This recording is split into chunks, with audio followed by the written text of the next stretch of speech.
If you've taken a social media cleanse or recently emerged from a coma, I have some breaking news for you. Something like 200,000 Russians invaded Ukraine on the 24th of February 2022, sparking the first war in Europe since the conflicts caused by the collapse of Yugoslavia in the 1990s. The first week has seen wide-scale destruction within urban centers, and the number of killed and wounded is almost certainly in excess of 10,000, though numbers are unclear at the moment.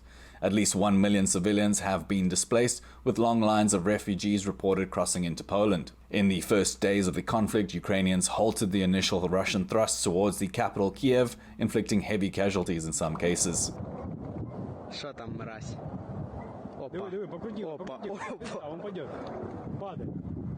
These remarkable successes became the focus of commentators across the weekend, with many holding them up as evidence of weakness and incompetence within the Russian military and Vladimir Putin's regime.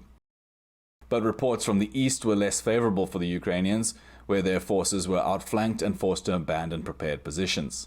The fact that the Russian offensive has since continued to grind on towards Ukraine's major cities with growing ferocity suggests that any claims of debilitating weakness in Russian capabilities or resolve were overstated. The fall of the southern city of Kherson on March 2nd and the linking of the Russian southern and eastern fronts further underscores their determination and capability.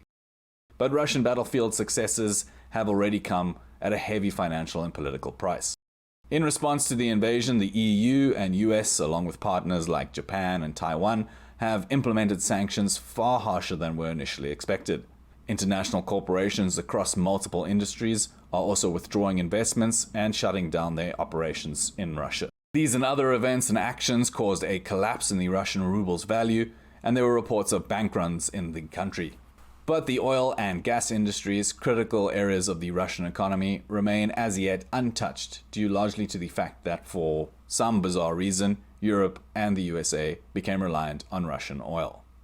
Thanks, Greta. How dare you!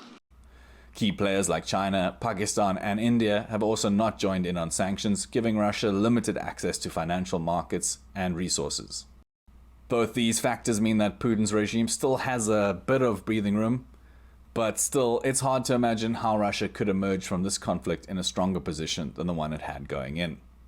Everyone is pretty pissed off, not least of all the Ukrainians, who, if their social media accounts are to be believed, seem to be preparing for a guerrilla war. And let me just check my notes. Oh yes, the Germans are rearming.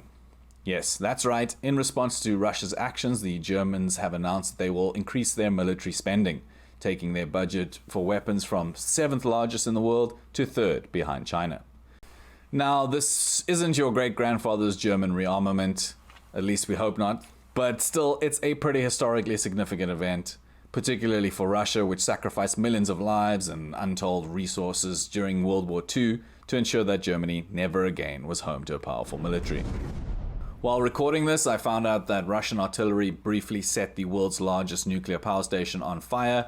It seems like things are under control there, but that's an indication of, what's at stake. And of course, Russia is in possession of something like 11,000 nuclear warheads. So hopefully someone will be around to read about all these historical events in future history books. Though I gotta say, I have some doubts.